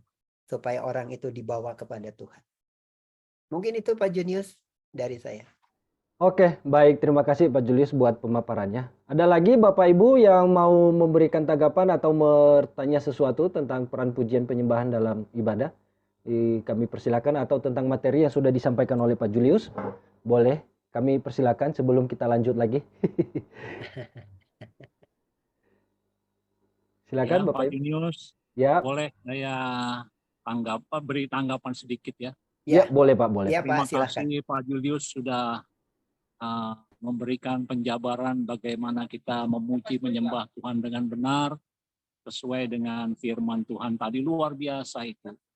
Ya, cuma yang saya lihat kebanyakan gereja, khususnya gereja-gereja yang sudah besar, itu mereka tahu mungkin ya semua apa yang sudah dijabarkan seperti yang Pak Julius itu, tapi kenyataannya pada saat memilih worship leader, mereka cenderung memilih tentang skill tadi yang kata Pak Junius, orang lebih memilih skill daripada harus hanya sebagai worship, harus menjadi worshiper yang benar, bukan sekedar worship aja. Itu kebanyakan terjebak dengan skill vokalnya, pemain musik, skill untuk bermain musiknya, daripada hal-hal yang tadi sudah disampaikan oleh Pak Julius tadi. Jadi jujur aja, makanya kita nih tim Puji Sembah di GPKDI jangan sampai terjebak dengan hal itu. Kita lebih memilih vokalnya bagus orang ini, tapi hatinya tidak dalam posisi menyembah. Gitu. Ya. Main musik juga semua banyak yang ahli, yang jago main musik, tapi apakah hatinya ada di main musik itu untuk mendukung pujian penyembahan itu. Yang penting dalam melayani Tuhan itu yang pertama urapan dari Tuhan dulu ya. Urapan menurut saya dari saya itu yang seperti yang Pak Julius sudah sampaikan, itu yang harus menjadi pokok, bukan skill vokalnya bagus orang ini, tapi hatinya tidak menyembah. Itu yang bisa mempengaruhi praise and worship di dalam ibadah. Itu aja dari saya sih. Kita jangan sampai terjebak seperti itu. Pada prakteknya yang dicari itu vokal yang terbaik, vokal yang bagus, pemain musik yang bagus, sehingga mengabaikan hal-hal yang sudah disampaikan oleh Pak Julius tadi. Itu aja Pak Julius, tanggapan dari saya. Terima kasih. Terima Boleh kasih, saya? Pak Dedi. Ya, silakan Om. Pak. Seringkali kita terjebak dengan dikotomi antara skill dan anointing. Kalau saya, dua-duanya penting. Jangan kita mendikotomikan dua hal itu. Contoh, saya nggak tahu mana yang lebih ini. Misalnya, saya waktu awal-awal dalam pelayanan pun skill nggak ada. Boro-boro main gitar dengan bagus. Kuncinya adalah cuman hanya kunci satu, D. Yang lain nggak ada. Giliran penyanyi pimpin pujian tinggi, saya nggak bisa main musik, diam, suruh jalan aja nyanyi. Giliran saya bisa nyanyi, penyanyi atau pemuji, dia sampai kecekik-cekik suaranya. Karena apa? Dengan nadanya itu, kuncinya itu. Jadi contoh lagi, ada mungkin saudara-saudara pernah dengar, hidupnya nggak karuan. Dia melayani Injil, menyampaikan firman Tuhan. Tapi sebelum KKR, dia berzina. Tetapi banyak orang disembuhkan, dilawat Tuhan. Berarti bukan kepada si pelayannya itu. Bagaimana kehausan orang-orang yang ada di audiens atau jemaat yang ada. Sehingga mungkin urapan itu juga tergantung, bukan soal masalah si pemimpin pujian saja juga kalau menurut pandangan saya. Tetapi kehausan daripada jemaat itu sendiri sampai seberapa jauh mereka haus. Dan ketika pemimpin pujian itu membuka wawasan atau pemikiran agar umatnya itu haus akan hadirat Tuhan. Ingat, siapapun kita, baik itu yang diurapi maupun tidak, kita tidak bisa berbuat apa-apa tentang urapan Tuhan. Urapan Tuhan datang dari Tuhan. Entahkah Anda punya skill, entahkah Anda tidak, itu Tuhan yang akan menyampaikan itu. Terjadi lawatan, terjadi tidak, itu ingat, bukan hanya skill. Nah, apa yang dilakukan oleh skill? Skill bisa saja dengan apa? Dengan skill yang ada. Karena ini permainan-permainan emosional di dalam skill itu. Contoh misalnya, ketika pujian penyembahan, lagi enak-enaknya, nah ini ada skill-skill tertentu di dalam pujian penyembahan. Lagi enak-enaknya dia naik pujian penyembahan, langsung tiba-tiba langsung turun, drop begitu. Wah, nah ini diumbar rasa psikologisnya manusia untuk lebih haus.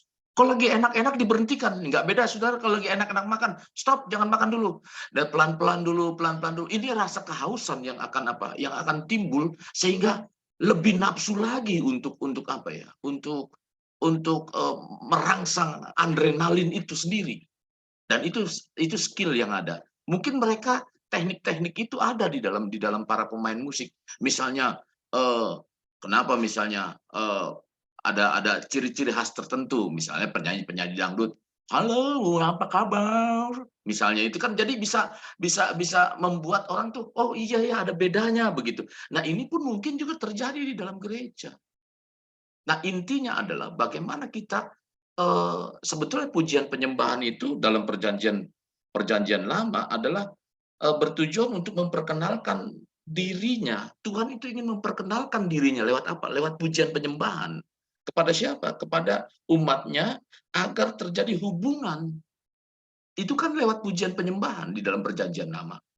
Nah, ketika orang sudah lewat itu, menyelami itu di dalam pujian penyembahan, maka disitulah rasa dorongan, sehingga Tuhan katakan, kalau dalam bahasa apa, mungkin tenggelam dalam hadirat Tuhan. Nah, kalau orang sudah tenggelam di dalam hadirat Tuhan, karena sudah memiliki hubungan intim dengan Tuhan, hubungan yang luar biasa dengan Tuhan lewat apa? Lewat pujian dan penyembahan.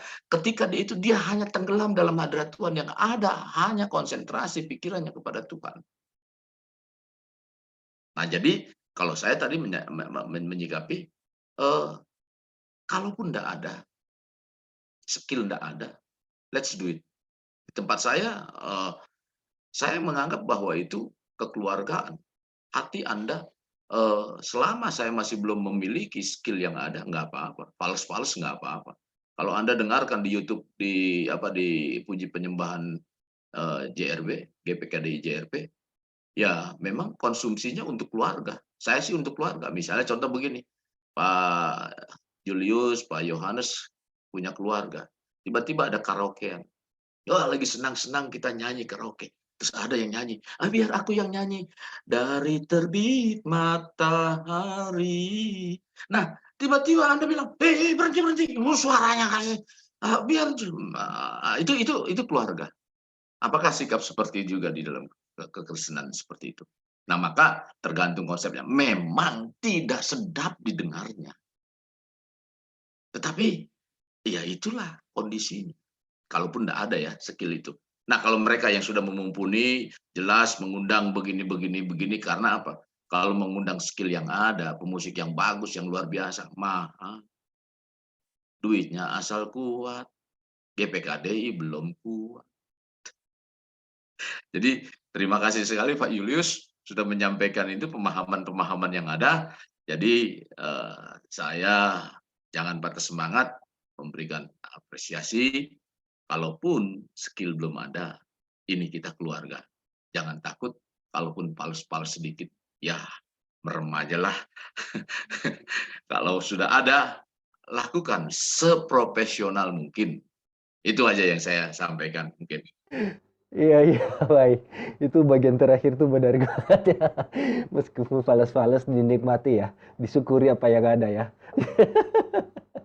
Tapi jangan kebiasaan juga. Kalau memang itu terus nanti, ya makanya nanti bagi Bapak Ibu Saudara sekalian yang memang kurang memiliki itu, tim Puji Sembah akan siap untuk memberikan coach. Kalau ya seadanya juga, jadi artinya sesuai dengan kemampuan. Kalaupun tidak ada kemampuan, jangan dipaksa-paksakan sampai hutang pinjam dan lain sebagainya, kan itu yang jadi masalah, dikejar-kejar sama debt collector nantinya. Iya, baik Bapak Ibu, masih adakah yang bisa memberikan tanggapan atau yang mau bertanya kira-kira? Ini kita masih 11.33, masih setengah 12, kita masih punya waktu setengah jam lagi. Jika tidak ada, maka Pak Julius boleh meneruskan sedikit lagi Pak materinya jika ini disampaikan. Baik, tadi saya sudah menyampaikan pada kita bahwa Mazmur itu yang dipersembahkan kepada Tuhan itu akan membongkar apa yang ada di dalam hati jemaat, sehingga dia akan sujud, dia akan jatuh dengan muka ke tanah, bukan karena didorong, bukan karena doa pengurapan, tetapi karena orang itu menerima kebenaran, Kristus sebagai kebenaran, ya. Dan itu akan konsisten bahwa Kristus yang disalurkan kepada jemaat itulah yang membuat jemaat itu bisa mengakui akan keberadaan Kristus. Nah, sekarang kita ini diperhadapkan kepada sebetulnya pilihan. Ya, pilihan apa? Saudara, saya akan sharingkan kepada kita, ternyata Allah itu masih mempunyai cara yang lain supaya rahasia dalam hati jemaat itu bisa terungkap. Allah mempunyai satu rahasia, maaf. Allah mempunyai satu cara yang bisa dipakai oleh Allah untuk bisa membongkar apa yang ada dalam hati jemaat. Hal apakah itu? Saya akan sharingkan.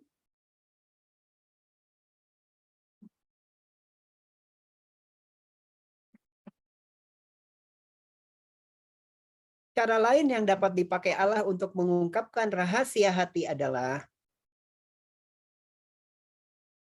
krisis. Saudara ya. Dan ini tidak enak. Saya akan lanjutkan dulu. Krisis erat kaitannya dengan berbagai keyakinan yang kita miliki di dalam hati. Seperti telah disebutkan bahwa seringkali kita mengambil jalan pemikiran kita sendiri dan keinginan hati kita. Itu kan kondisi hati.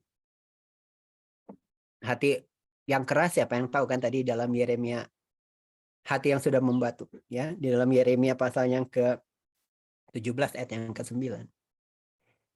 Kita sedang berjalan dalam keyakinan yang salah, namun kita begitu percaya diri untuk tetap bersikukuh menjalani yang keyakinan yang salah itu. Sekali lagi saya ulang bahwa krisis itu erat kaitannya dengan berbagai keyakinan yang kita miliki di dalam hati kita. Ini agak unik memang, Bapak Ibu yang dikasih oleh Tuhan, tapi ya ini suatu kebenaran sih. Saya ambil dari mengutip dari hamba Tuhan Paul G. Carey. Kita diyakinkan tentang adanya problem di dalam hati hanya setelah problem itu muncul dan keluar dari mulut kita dari waktu ke waktu. Problem itu biasanya tersembunyi dengan baik dan tertidur di dalam kita selama bertahun-tahun. Dan sudah perhatikan ini ya, sampai suatu ujian yang panas dan suatu set keadaan yang unik membuatnya muncul dan kemudian diucapkan melalui lidah. Saudara, di dalam hati kita itu begitu kompleks. Tetapi untuk bisa mengeluarkan sesuatu yang keliru, yang salah, keyakinan yang salah yang kita miliki di dalam hati kita, maka sebuah ujian itu akan datang dalam kehidupan kita. Dan suatu set keadaan yang unik. Nah, ini terus terang menurut saya ini melibatkan campur tangan Tuhan memang. Ya, Tuhan yang akan kelihatannya bagi orang yang percaya. Keadaan yang datang dalam kehidupan kita itu tidak ada suatu yang kebetulan. Dan suatu set keadaan yang unik membuatnya muncul dan kemudian diucapkan melalui lidah.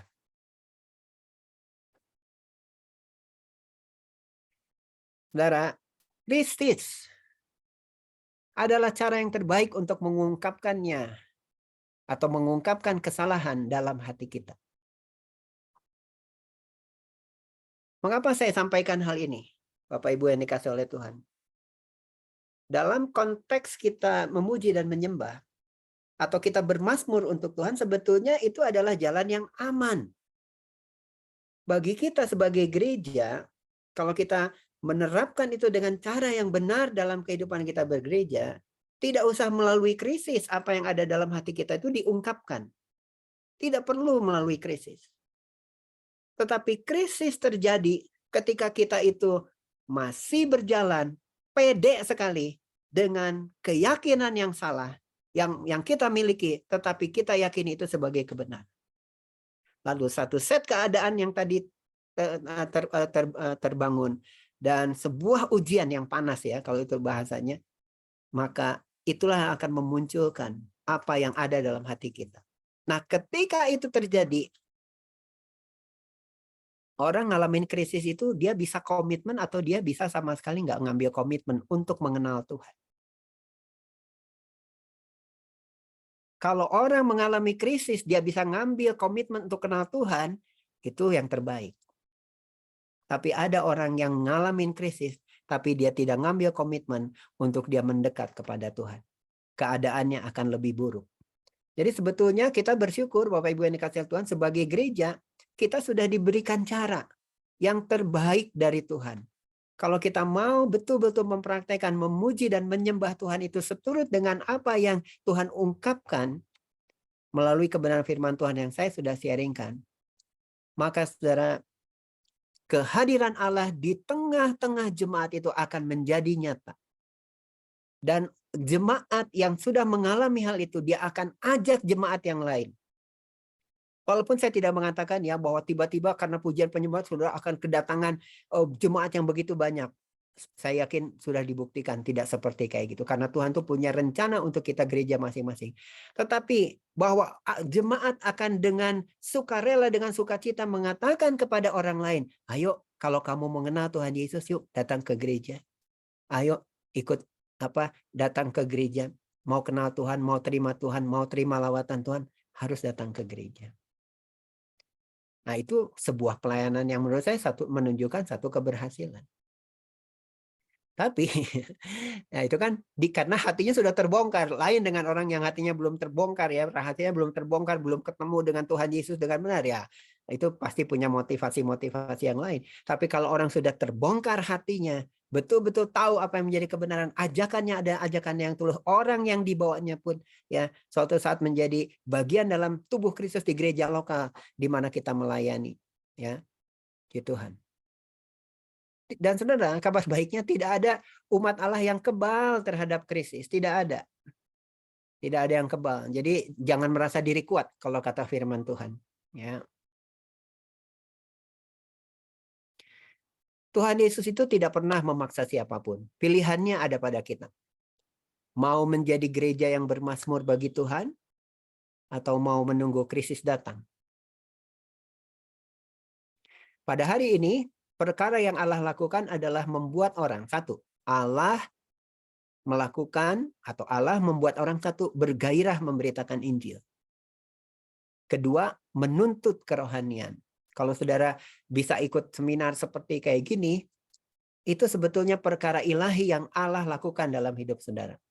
Ya, sungguh luar biasa, itu satu hal yang tidak mudah. Siang-siang begini saudara ya, mau belajar, mau mendengar firman Tuhan, itu sebetulnya bukan kemampuan kita. Sesungguhnya itu datang dari Tuhan. Ketiga, membangun rumahnya. Allah membuat orang itu mau membangun rumah Tuhan, membangun gereja, membangun tubuh Kristus. Nah, perkara nomor 3 ini, itu adalah tujuan Allah yang terakhir. Allah melakukan 2 perkara di depan adalah untuk perkara yang ketiga. Ini disampaikan oleh hamba Tuhan namanya Witness Lee. Dalam judul bukunya Membangun Rumah Allah. Pelayanan yang membangun rumah Allah. Nah, saudara dikasih oleh Tuhan, kalau kita bergairah memberitakan Injil, kalau kita bergairah untuk menuntut kerohanian kita, tujuannya itu adalah untuk membangun rumah Tuhan, membangun tubuh Kristus. Terima kasih. Tuhan Yesus memberkati. Oke, baik. Terima kasih banyak Pak Julius buat materi yang sudah disampaikan kepada kita.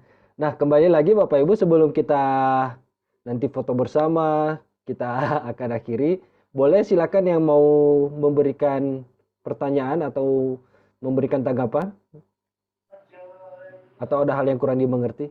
Sebentar sebelum Ibu Mary, saya tadi menyelesaikan apa yang saya sampaikan. Bukan berarti dengan sembarang begitu kita juga tidak selektif, ya. Artinya dengan skill yang ada bukan berarti kita tidak selektif. Asal sembarang orang yang tidak kudus pun kita naik ke panggung begitu ya. Jadi bukan berarti artinya tadi saya sampaikan itu bukan pengertiannya ke sana. Kalaupun tidak ada, ya kalaupun rotan tidak ada, akar pun berguna. Jadi itu yang ada istilah itu. Nah, jadi jangan khawatir tentang tidak punya skillnya dulu nih ya. Jangan khawatir untuk itu. Jadi lakukan saja, nggak apa-apa. Yang penting hatinya melekat dengan Tuhan. Karena tujuan daripada pujian penyembahan adalah membawa orang untuk ketemu Tuhan, untuk berjumpa dengan Tuhan. Begitu. Nah kalau jelas-jelas, mari saudara dengarkan suara saya ini begini. Nah itu udah lah, biarin punya skill juga itu mau jangan dipakai lah kalau begitu. Ya. Oke, itu saja. Terima kasih. Ya, terima kasih Pak Edi. Silakan Ibu Mary. Ya, saya merasa terberkati dengan dengan penyampaian Pak Julius saat ini, dan saya juga tergelitik dengan pertanyaan Pak Johannes. Sebenarnya jadi GPKDI ini akan lebih konsen di mana warnanya. Lalu berhubungan dengan Mazmur, itu kan adalah salah satu cara cara paling mudah buat kita untuk mengenal Tuhan, hidup dengan baik, dengan bermazmur daripada dibongkar melalui krisis, itu kayaknya nggak enak. Nah, jadi saya pikir kita memang kalau misalnya Tuhan menghendaki dan GPKD ini juga bisa, kita lebih kepada tadi pembangunan yang tadi fondasi kebenaran firman Tuhan ya. Karena kita nggak bakal bisa bermazmur kalau fondasi kita nggak benar, ya kan? Harus fondasi utama, baru kita dapat bermazmur. Terus apa lagi ya? Terus benar-benar setelah kita tahu fondasi, kita bisa bermazmur, lalu kita harus bisa lebih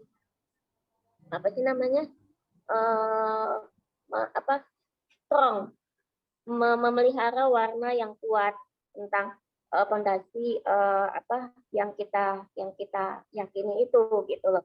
Jadi bukan ya misalnya kayak tadi Pak Edi bilang, kalau misalnya ya awal nggak ada akar, nggak ada ini akar pun jadi gitu ya.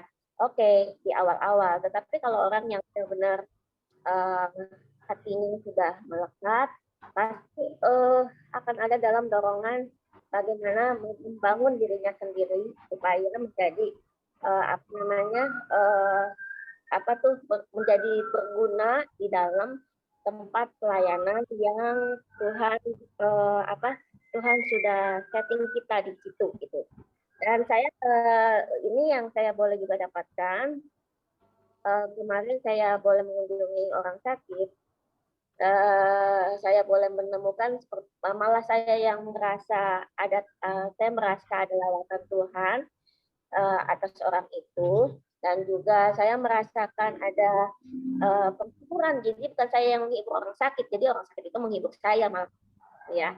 Jadi saya menangkap pokoknya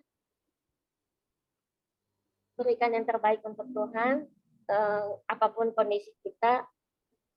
Bukan soal gitu, misalnya mau jadi kita belum passion ini kan belum, maksudnya ya pemusik masih panggil, kita memang lagi ada masalah dengan tim-tim musik ini, pengaturannya juga kita masih ada masalah. Cuman saya berpikir semuanya Tuhan lagi kerja dengan sangat baik. Jadi bahkan saya juga ada kan bikin Mari Belajar Alkitab Online itu juga salah satu kerinduan saya, bagaimana orang bisa ikut tuh gereja serius dong gitu loh. Sekarang ini udah nggak bisa main-main gitu loh, dengan banyaknya kejadian ya sekitar kita, kemudian global gitu ya.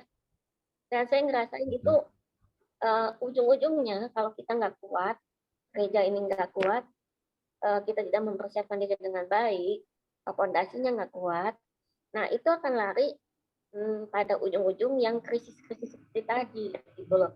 Dan sungguh saya udah beberapa minggu ini saya merasa saya merasa sedih dengan ujungnya yang akan ada ujian iman yang begitu besar. Apakah kita masih akan tetap memelihara iman kita? Apakah kita akan masih tetap setia melayani itu dengan kondisi-kondisi, dengan keterbatasan. Itu aja. Baik, banyak Bu Mary buat tanggapannya. Oke, Bapak Ibu masih adakah yang mau bertanya atau memberikan respon atau tanggapan dengan materi yang sudah kita sampaikan hari ini? Saya sedikit menjawab apa yang Oke. disampaikan oleh Ibu Mary. Di mana GPKDI? Ujian atau firman? GPKDI harus berjalan dua-duanya. Jangan dianggap bahwa GPKDI Pantai Kosta hanya mengandalkan roh, nanti lama-lama mistis. Tapi harus berdasarkan juga kebenaran firman Tuhan. Maka selagi ada kemampuan, silakan buka sekolah Alkitab sebanyak-banyaknya. Dan isilah pengertian-pengertian firman Tuhan. Jadi bukan hanya dengan tafsiran-tafsiran belaka, bila perlu gali arkeologi dan lain sebagainya. Agar apa? Agar kita juga tidak kalah saing dengan konservatif. Jadi di mana GPKDI? Dua-duanya, ujian dan pendalaman. Untuk tadi supaya bisa kuat di dalam Tuhan, dengarlah renungan saya.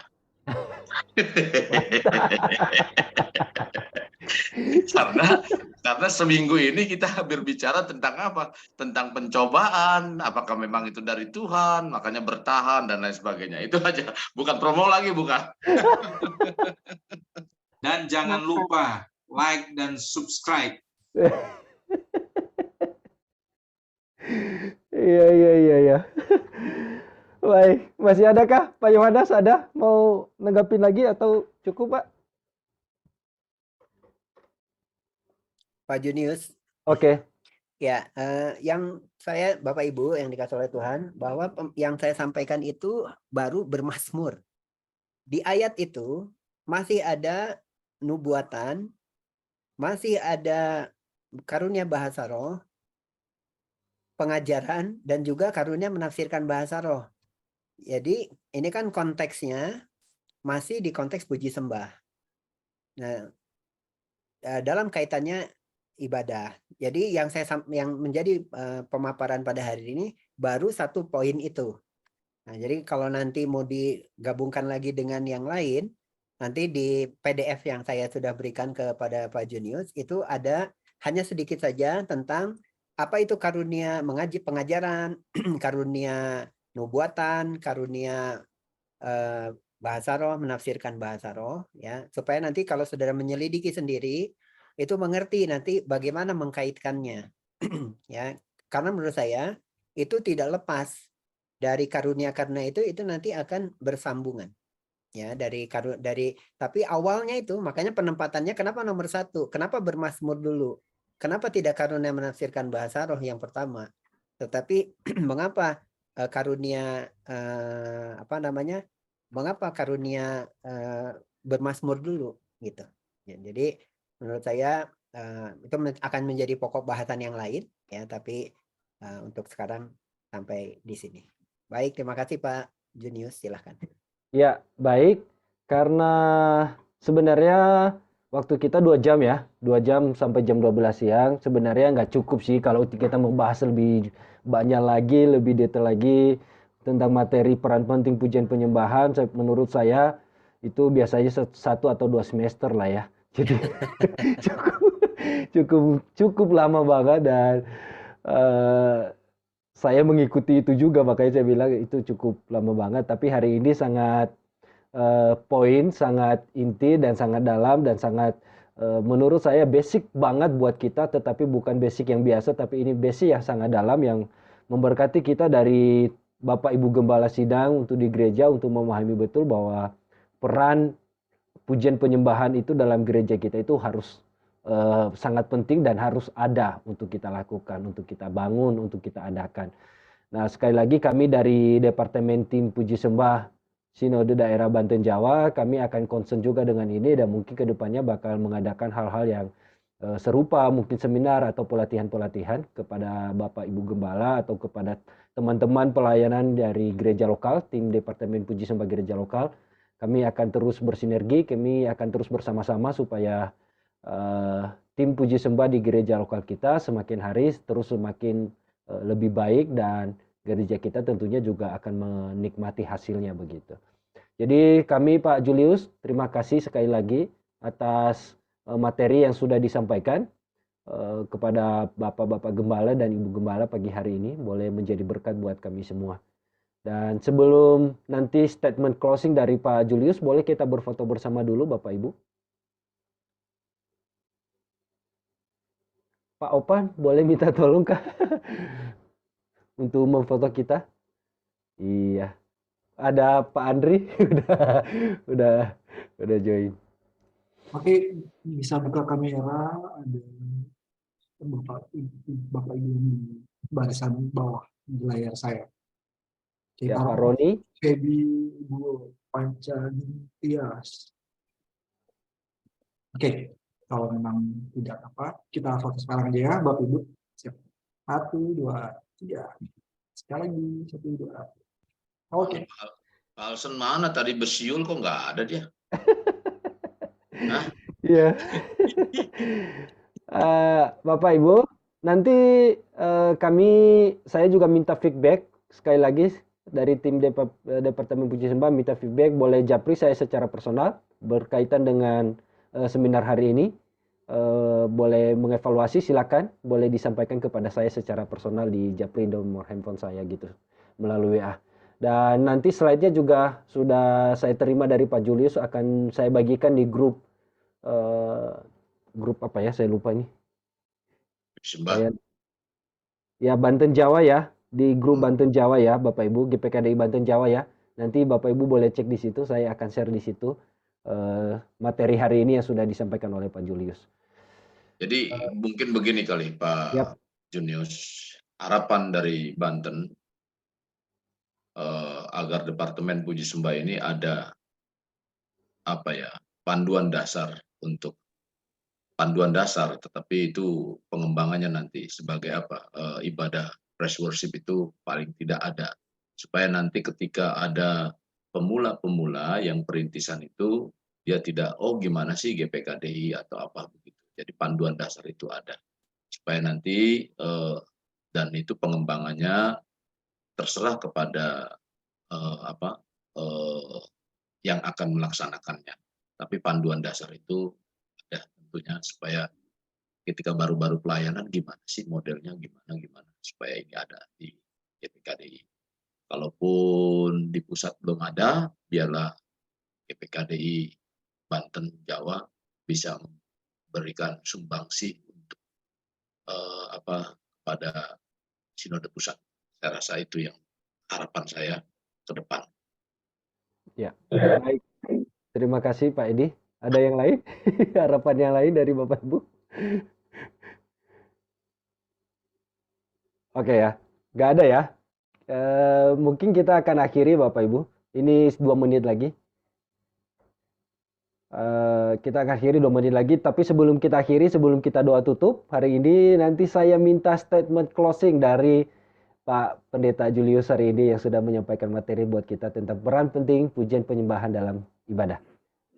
Silakan Pak. Ya, bukan sembarang puji-pujian yang membawa kita masuk ke dalam hadirat Tuhan.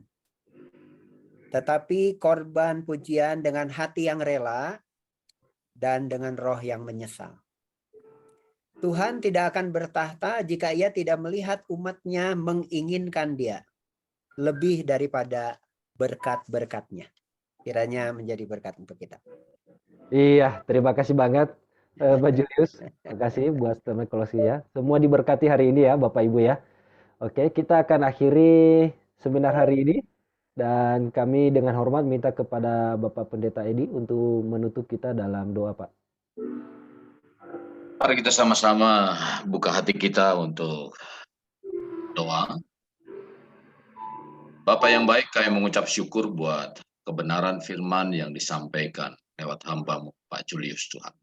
Kau berkati apa yang sudah Dia sampaikan lewat kebenaran firman ini Tuhan.